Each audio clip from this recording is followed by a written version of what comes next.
Hey, welcome to Terranel Designs. I'm Sam Nelson, and each week we redesign an outdoor living space to fit the individual style and needs of the homeowner. I'll walk you through my design process and get you some tips along the way. If you find this video helpful, please take a minute to hit like and subscribe. That really helps me out.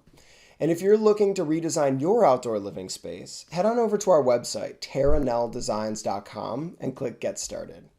All right, let's get to it.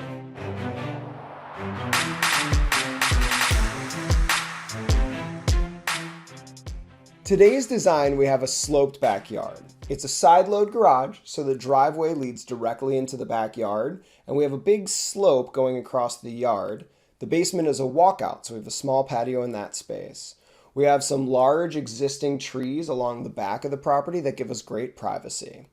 For the design, we want to incorporate a custom in-ground swimming pool, a fire feature, and we want to take those big trees and add some additional landscaping to really tie it all together. Let's take a look at the design.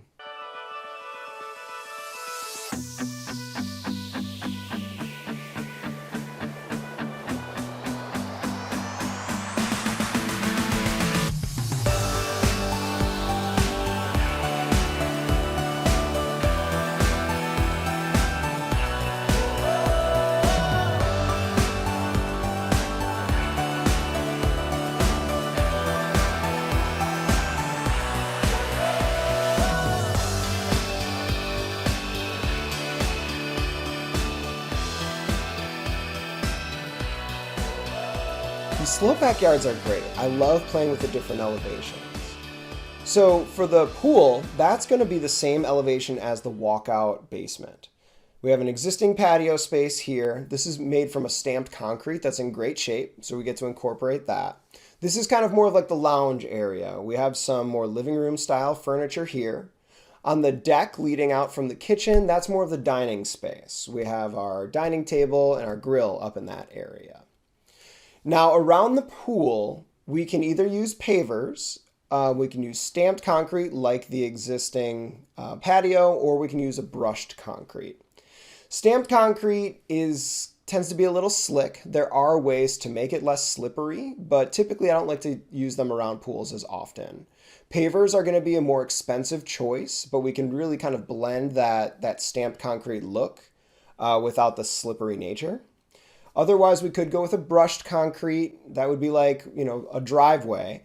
However, we have these earth tones. So I would recommend if we're going to do a brushed concrete, you can actually have it dyed at the plant. So you can bring some of those earth tones into the concrete finish, but not have the slippery nature of a stamped concrete and not the price point of a paver. In this particular instance, we're trying to be a little bit more budget conscious. So we're going to use a concrete finish, but we are going to dye that concrete so that we have a more cohesive look.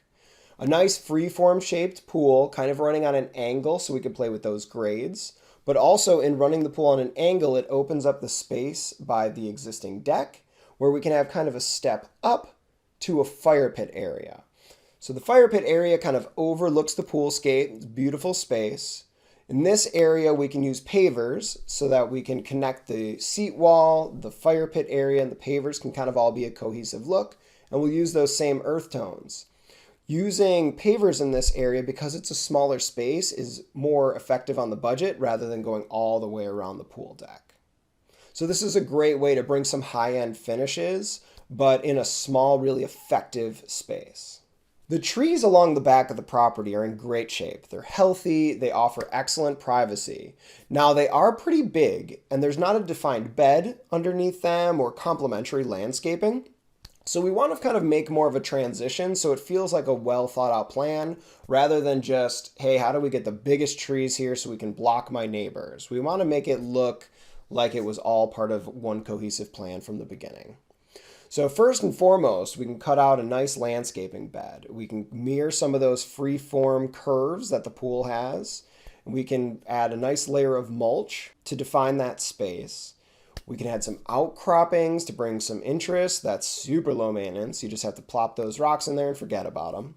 And then, of course, we want to add some perennials and some other landscaping, some shrubs and bushes to really blend it all together. So we have sort of these different layers where we have these great big trees, we have smaller shrubs, and then of course we have our perennials. A lot of different textures and colors. All right, that wraps it up for this week. Hope you guys found value from this video. If so, please take a minute to hit like and subscribe. That really helps. If you have any questions or requests on videos that you'd like to see, please let me know in the comments below. Love to hear from you. If you're looking to kick your backyard up a notch, head on over to our website, terranelldesigns.com, and click Get Started. Until next week, I'm Sam, and this is Terranell Designs.